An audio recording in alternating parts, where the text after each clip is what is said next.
де окупована Херсонщина. У цьому південному степу жити завжди було непросто.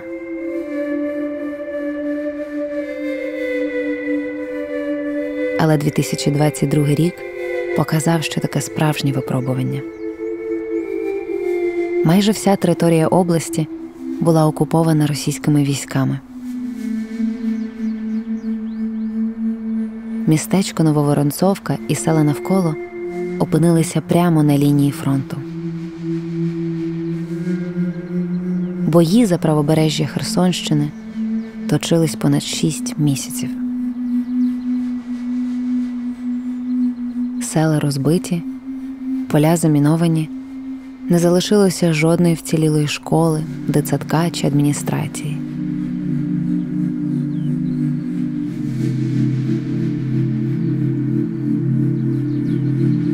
Проте весь цей час медики Херсонщини ані на день не припиняли піклуватись про своїх пацієнтів. Медицина – ледь не перше, з чого починається відновлення Нововоронцовської громади.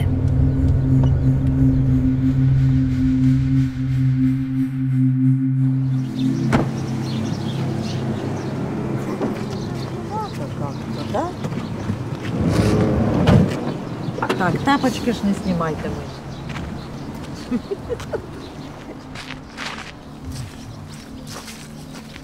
Доброго дня. Доброго дня.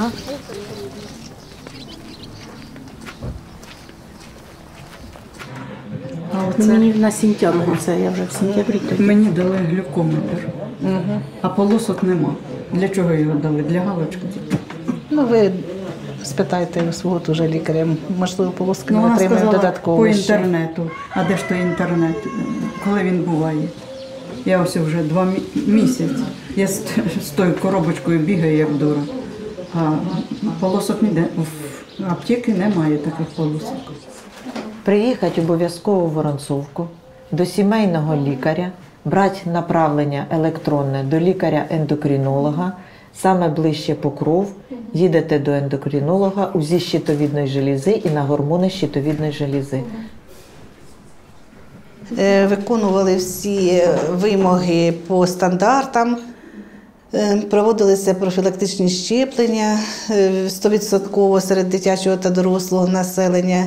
В общем, колектив був чудовий і є колектив наразі також, але звичайно, що війна внесла свої корективи як до самого закладу, так і до наших працівників. Деякі працівники звільнилися з роботи, деякі в період окупації працювали, але виїжджали на певний період часу. Потім, після деокупації населеного пункту, повернулися на свої робочі місця. Я була в окупації рік, а потім вирішила повернутися. Я весь час думала про дом, з мене з голови не виходила ця вся робота і дім. Я кожну минуту думала, так весь час в телефоні, всі новини, все телефон постійно. Весь час тільки на зв'язку були, це дещо почуємо, друг другу переказуємо, а хто там пострадав, хто заболів, кого вивезли. Все це ми були в курсі діла. І ждала того моменту, коли можна буде виїхати оттуда, з Олешок, я була в Олешках. Потім бачу, що проїзди всі закрилися, виїзду не було, і я вирішила повернутися через Крим, через всю Росію, Прибалтику, Польщу, і таким образом приїхала, 10 суток їхала, поки доїхала сюди. І тут всі рідні, всі, хоч і рідні немає ніякої, але ж всі люди, я 47 років прожила тут, вони мені як рідні. Ну і почали з Іриною Михайловною працювати вдвох уже. Постепенно почалась налагодити у нас робота профілактична, я дитячою медсестрою, так як я працювала дитячою, так я возобновилась на цій посаді. Почали прививочки, щеплення робити, і так потихеньку працюємо. Надаємо допомогу. Ми не вважаємося, чи то моя робота, чи то не моя. Допомагаємо всім, кому це потрібно.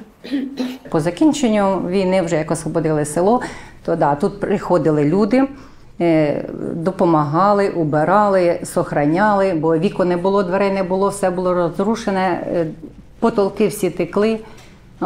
Староста наш теж багато зробив тут роботи, бо одне приміщення, яке в селі ну, можна сказати, що трошки збереглося.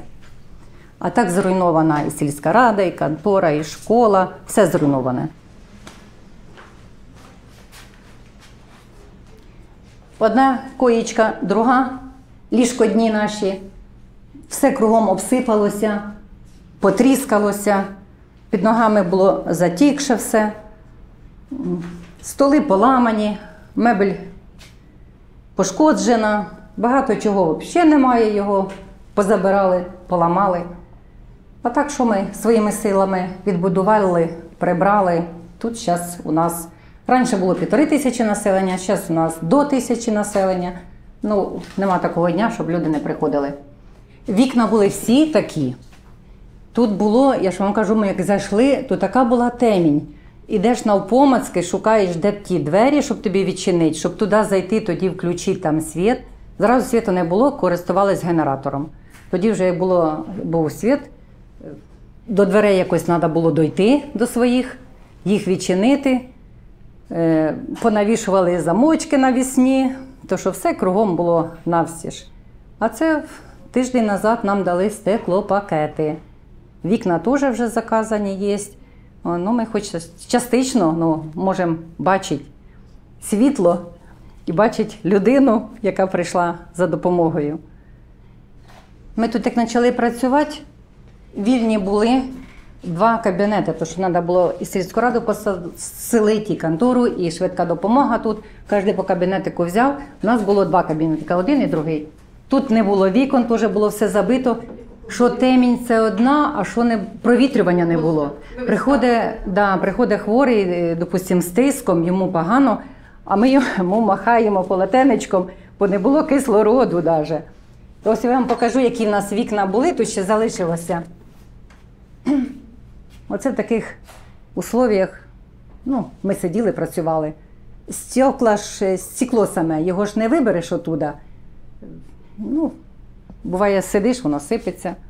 Все на кучі. Ліки в нас є, все накрито, то що кругом оця пиляка, сипеться щикатурка. Двері відкриваєш, тобі на голову сипеться. Тут навіть можна побачити, скільки воно було прильотів, снарядів, стіни понівечені, двері пошкоджені. Стекла у наших шкафів, хоч вони збереглися, стекла побиті. Нам жалко, нам дуже жалко нашої амбулаторії. Ми щось думали, що вона нас вже буде на всю оставшуюся життя. Так вийшло, що вона бідна постраждала. Обстріли, звісно, були дуже великі. У них мода була, у них було 2 танка. Виїжджали, значить, один танк біля Михтоку, другий танк десь там на пасіки ставав. І оце вони починали гамселити. Один, другий. Це як отработка у них була кожен день. А стріляли, люди, звісно, погибали, тому що вони виїжджали за село, били з мінометів і казали, це ваші б'ють, це не ми, це ваші б'ють. Ми ж вас прийшли освобождати. І там теж село таке було. Кажу, от чого ви нас освободили? От світла, кажу, от газу, кажу, от води ви нас звільнили. Ну ви так не говорите, вас же бандери здесь притискають. Кажу, нема в нас бандер. Лариса, ти розкажи, як ти уколи робила, як ти таблеточки роздавала. Да. Я від людей чую, що кажуть, дуже нам допомагала Лариса Вікторівна. Трошки, що забрали з медикаментів. Всі медикаменти, вони ходили всі до неї. Вона що забрали медикаменти, роздавала, була людина, яка розбирається в ліках. Що було, те роздавала, ділилися всім. Все, що було. Знаєте, вони ж не розрішали навіть ховати людей, які померли на кладовищі, не пускали на кладовище. У них там були окопи, і вони туди не пускали. Сказали, заривайте, де хотіте. Багато так людей, що зараз тільки перепоховали. Ми з Катєю ухажували за бабушкою, бабушка лежача вже була. Вона помирає. Я ж йду сюди, в їхній штаб. Кажу, так і так, у нас бабуля померла, нам треба її поховати. Вони, ні, палісадника, город, де хотіте, заривайте. Повертаюсь, іду, дійшла до перекрестка, думаю, та ні, зараз спробую ще один варіант. Вертаюся. Я вже сказав, дежурний там сидів на вході, я вже сказав, де хоронити. Я кажу, ви розумієте, я кажу, Віра Васильівна, мабуть, знає бабу Женю, нашу костоправшу. Я кажу, ви розумієте, це в нас така бабуля була, вона, кажу, і костоправ, кажу, і допомагала людям, кажу, і вона, кажу, була дуже велика відьма. Кажу, вона вас так проклинала, кажу, так вас проклинала, кажу, що якщо ми її поховаємо в селі, не буде спокою ні вам, ні нам. Він щось думав той удмурт, бо якийсь не руський. Щось подумав, ну я зараз схожу к начальству, пішов сюди, в цей торговий. Ні, в торговий, вони вже з школи, тоді їх бабахнули, вони з школи пішли. Пішов в торговий, мабуть, з півгодини його не було, приходить. Значить так, сказав начальник, на кладбище разрешить, в течение 2 часов похоронить, хотите руками несите, хотите тачкой везите, ну, щоб ні одного звука не було. Поховали, за 2 години ми бабулю поховали. Потім десь проходить дня 3-4, бабуля так наискосок від мене живе. Дивлюся, 3 орка там товчеться під каліткою. А собаку я свою туди прив'язала, вийшла, кажу, що хотіли. Да вот, говорили, здесь бабка ведьма жила, а можна посмотреть? Кажу, ну що ви там будете дивитися? Да вот посмотреть можна. Ну, я відкрила кухню, де бабка була. Кажу, дивіться, ну, бабки там ікони, там на вікнах усе стоїть. А перед цим приход був десь за неділю, і впала люстра, і в потолку була дирка. Вони ж дивляться, подивились раз вверх. А це, що, кажу, бабка не могла померти, кажу, дух випускали, пробили дирку. Вони цей, і ви знаєте що? Що от як наче зачарована та хата була. Ну там койде, вікно трошки вибило, цей. Ну ціла хата. Ніхто ніде її не тронув, ту хату. І скільки не цей, ніхто туди не заходив. Ніхто в двір не заходив. А говорять, що вони на свинарнику жили, правда? На свинарнику, да, вони жили там. І в школі вони тут жили, потім перейшли на торговий центр, а потім як тут довбанули добре, вони там в хаті жили. Вони собі оборудували там, у них і коври, там клітки були. Там і коври у них були, там у них і телевізори були, там у них стиральні машини, стиральні машинки вони тягнули. Наші все туди тягнули. Там були якісь клеточки для... І в них в кожного була своя кімната. Так, своя клітка. Забирали вони оце ж і матраси, і все, і там собі оборудували, ставили собі телевізори, ставили холодильники, світло там було, генератор вони включали.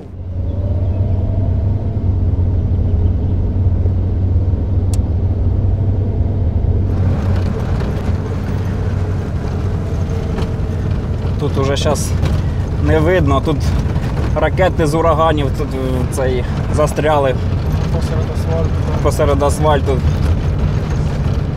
То сапери дивилися, позрізали його, це все поприсипали. Це теж один із перших таких об'єктів, на який вони зайшли, і тут були до повної деокупації.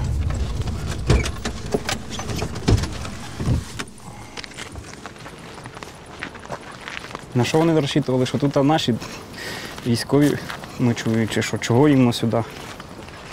Оце все повністю тут був їхній, назвемо так їх, отель. Як туди зайти? Плаза. Да. П'ятизірковий. П'ятизірковий. Акуратно, туди зайти можна, але треба дивитися під ноги. Там, це вже після деокупації, воно було ціле. Коли їх відсюди вигнали вже, десь пройшло, не знаю, неділі 2, може 3 неділі пройшло. І потім вони самі поцілили, знищили тут і центральна ремонтна майстерня. Це вони зруйнували після себе. Не знаю, що вони тут зруйновували, чи якісь сліди, щоб менше залишалося. Вона була ціла. Тут була їхня кухня. В кожній загородці був стіл, ліжко, тумбочка, лампочка, там все, вони кожен собі там на решетки понастеляв, комфорт.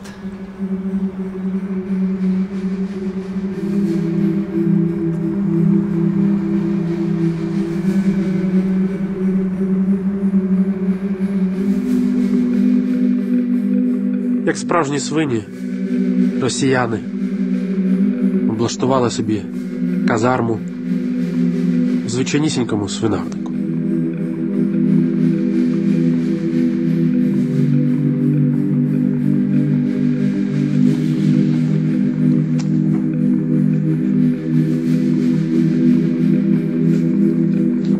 Друга армія світу.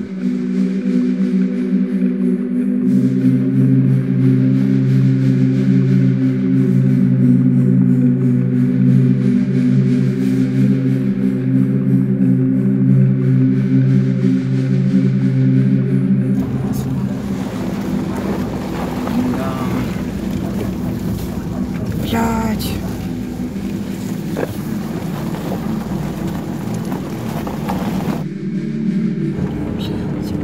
Пиздец, блядь, сука. Никита, привет. Господи. Василь Михайлович. Давай заїдемо додому, може, спочатку, а? Давай, нет, до батьків спочатку. Тормози, пожалуйста, тормози, я не вижу. Тормози. Тормози.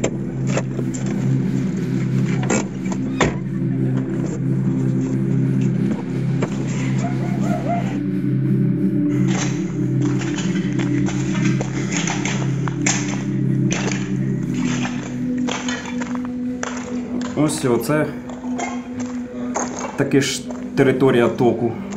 Це був склад. Ми тут зберігали посівний матеріал для наступного року. Тобто очищали на заводах і завозили сюди і берегли тут. Тут були ворота, їх взагалі нема. Ми їх знайшли десь в стороні, вони їх вирвали і заганяли сюди техніку. Тож, бачите, може там от цього не було, це вони виламали чимось. Якоюсь технікою переламали. Оце ось їхні з-під мінометів ящики. Це вони тут все зберігали. Тут зберігали БК, тут же ж жили, тут же ж оце весь сміття, це все. Ось бачите, це ж їхні ці всі оті сухпайки. Оце вони так собі ці ящики землею насипали і обгорожували себе, щоб зберегти себе від осколків, від снарядів. Зараз ось трошки. Ось дивіться, які вони барикади тут строїли. Тут ось буржуйки, тут вони готували собі їсти, ось на цих. Вони прям тут все це робили. Ось їхні ці, весь мусор валяється з-під їхніх, бачите, армія Росії. Де скільки ящиків? Цими ящиками можна хату перекрити. Опа. Це ми на наступний день зайшли з інженерами в школу зберегти документи, які там, тому що там трудові книжки було учителів, всяка документація, яку було шкода, бо що воно все тече, все пробите і в аварійному стані, то ми зайшли, попросили саперів, щоб вони нас провели, можна було все, що можна було спасти в перший же день. Я вирішив зняти. Оце вони так жили тут. При тому, що де б ми не були, ми ходили майже по всіх будівлях в селі. Везде одна і та сама картина. От вони, де вони живуть, там вони, оце тут все на мусорі, оці всі їхні відходи, прямо це все в перемішку, і тут вони жили.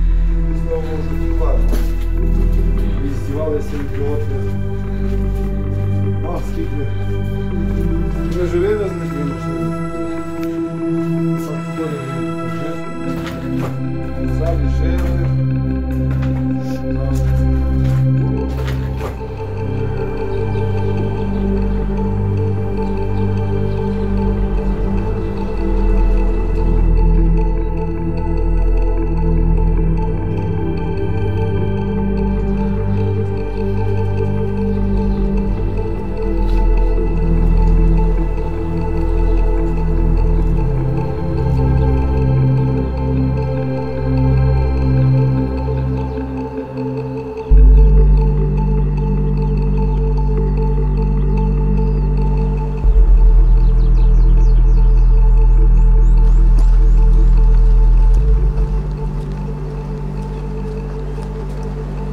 не тронуть нас бички.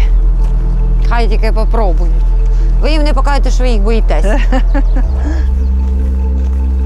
Отут у нас окоп був.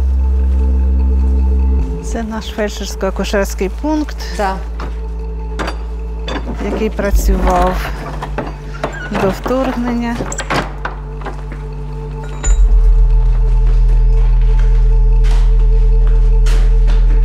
Це раніше був у нас прийомний кабінет. Тут приймали ми дітей. І це, що в нас сталося з цим.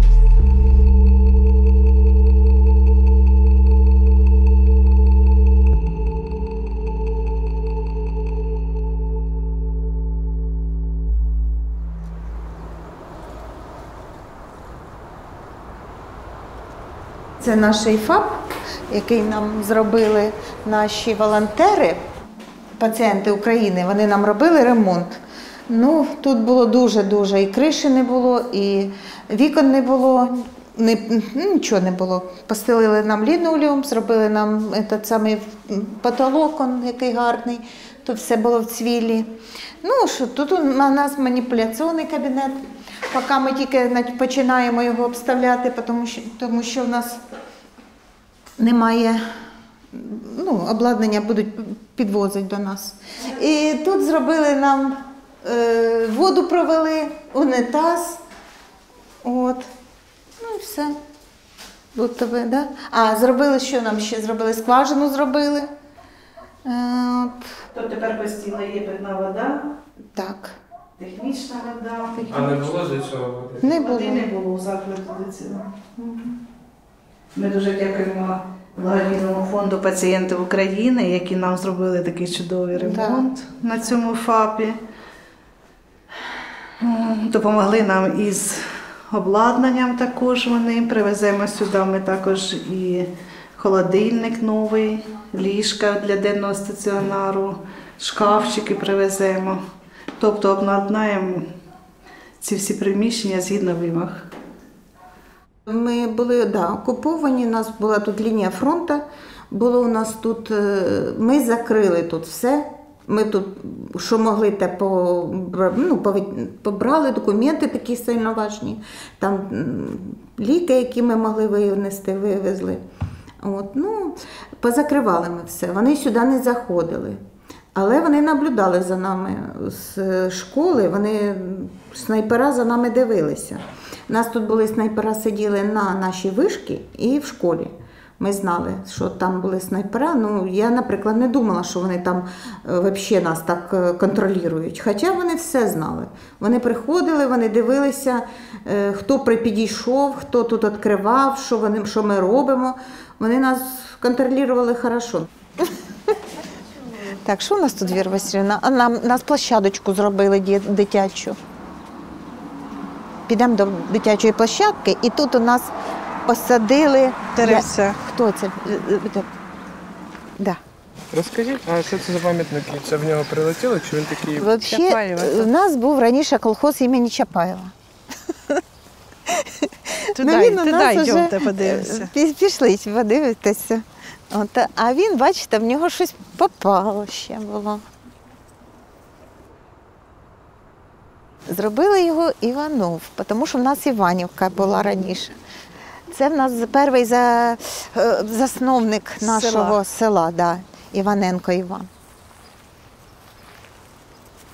Зробив пам'ятник. 1828 року, а я казала 70. 1828-го засноване село, виходить. У нас там, бачите, які красиві оці з пітуньками там стоять такі камушки. Я ж кажу, молодь швидко зобразила, що треба зробити, і як красиво вони оформили. Оформили нашу площадку нашу дитячу. А це ж з цих зроблене, як вони називаються? Такі снаряди, чи якось воно називається, поробили наші, теж порозписували. Оце? Да. Із цих, із ракет, або не знаю що. Гільзи, да. Там кавун, тут соняшник.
Під час окупації нам водителя мамка Ковнір Ольга зберегла нам цю машину від окупантів.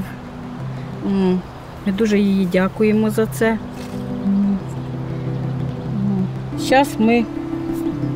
Зараз дуже раді, що ми можемо і поїхати на визов, і до діток з'їздити на патронаж можемо.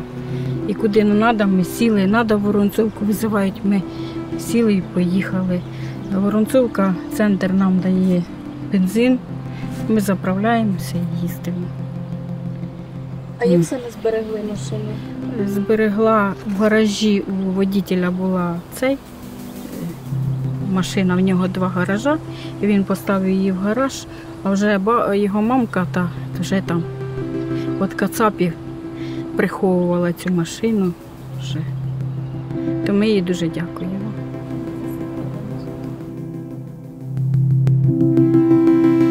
Ми знаходимося сьогодні у Нововоскресенівській лікарській амбулаторії. Колектив у нас тут дуже дружній. Є 3 медичних працівника, є молодша медична сестричка і водій.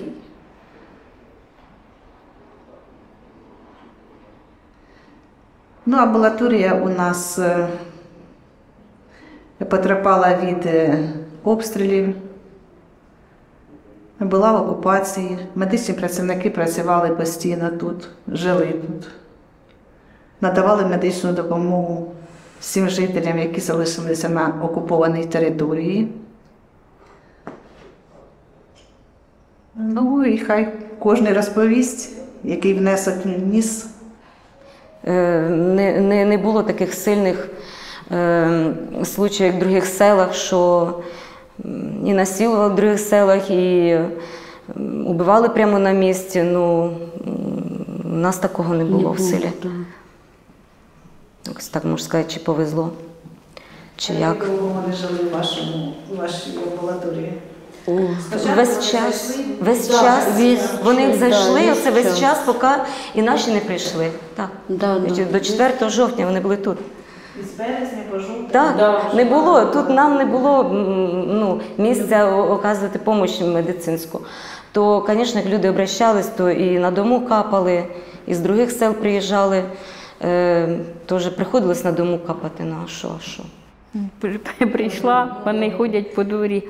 Мать, не кричи, дай води. Я кажу, не дам води. Мать, ну дай води. Кажу, я не дам. Він ходить з півторашкою, це ж пустою. Мать, ну дай води. Кажу, в крані нема, не дам води. Він, мать, ну дай. Кажу, хорошо, пішла, налила води йому. Він каже, а помоліться. Кажу, ні, кажу, уходь, кажу, мені тут молитися не треба. Кажу, йди там десь знаходись двір, кажу, там і молися. Він прийшов, каже, ну хорошо, дивлюся, зняв оце ж руки помив, лице, тоді зняв носки, ноги помив і молиться. Ці бігають бою приготуються, а йому не треба. Вони стали вдвоєм і моляться. Це мусульмани. Це взагалі, я ж кажу. Да. Каже, мать, не кричи. А тоді вже ж як ті із Миролюбовки, як заходили, то ті такі обозлюні були, бо їм там, видно, дали добре оце, то вони такі. Я кажу, ви що тут жити собираєтеся? Ні, мать, будемо уходити. Кажу, ну так уходьте, кажу. Що ж ви тут, кажу, посідали? Кажу, уходьте. Да. А ми оце так зараз задумуємося, могли б і розстріляти, і все на світі. Жили по сусідству.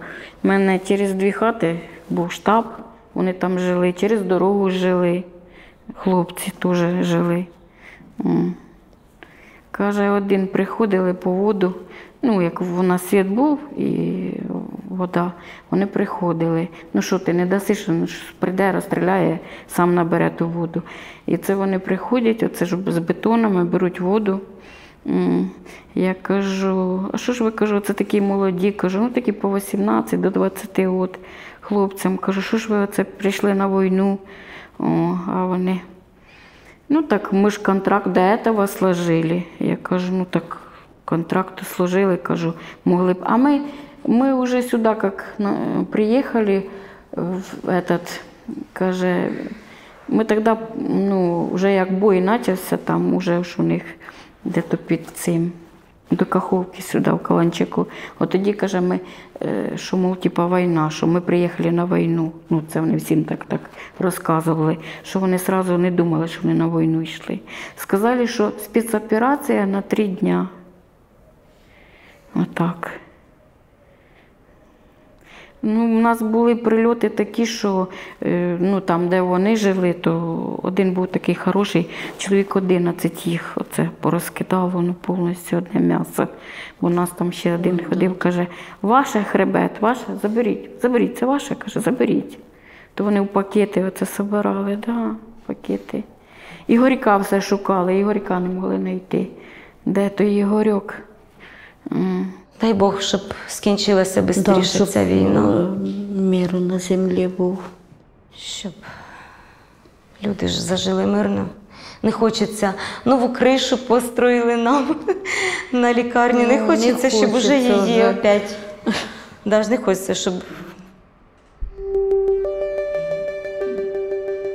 бомбили.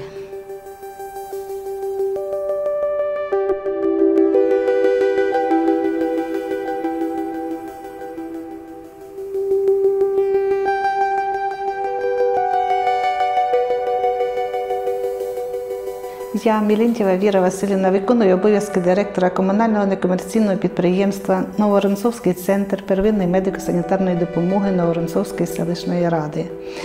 Наше підприємство обслуговує населення 2 територіальних громад. Маємо у своєму складі 6 лікарських амбулаторій та 11 фельдшерсько-акушерських пунктів. Основне наше завдання – це надання первинної медичної допомоги населенню. На даний період часу всі заклади відновлені, проведено поточні ремонти, заміна вікон, даху, повністю оновлені наші приміщення цих медичних закладів.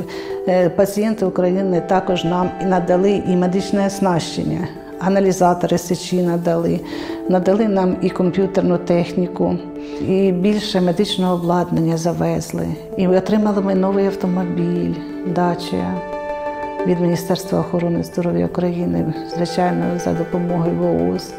Там, де розрушені у нас були амбулаторії, Осокорівська, лікарська, нам дали модульну амбулаторію, дали нам модульний вагончик у стару Осокорівку на ФАП.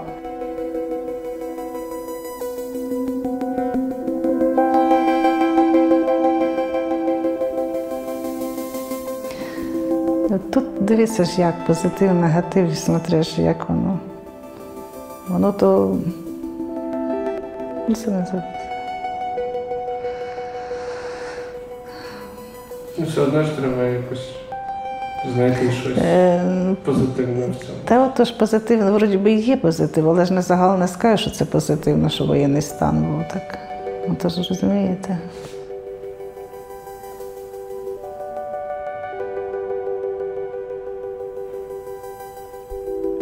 Що незважаючи на всі військові ці дії, відновимо, відбудуємо, покращимо, в такому плані, можна сказати. А позитив, як позитив сказати, що позитив?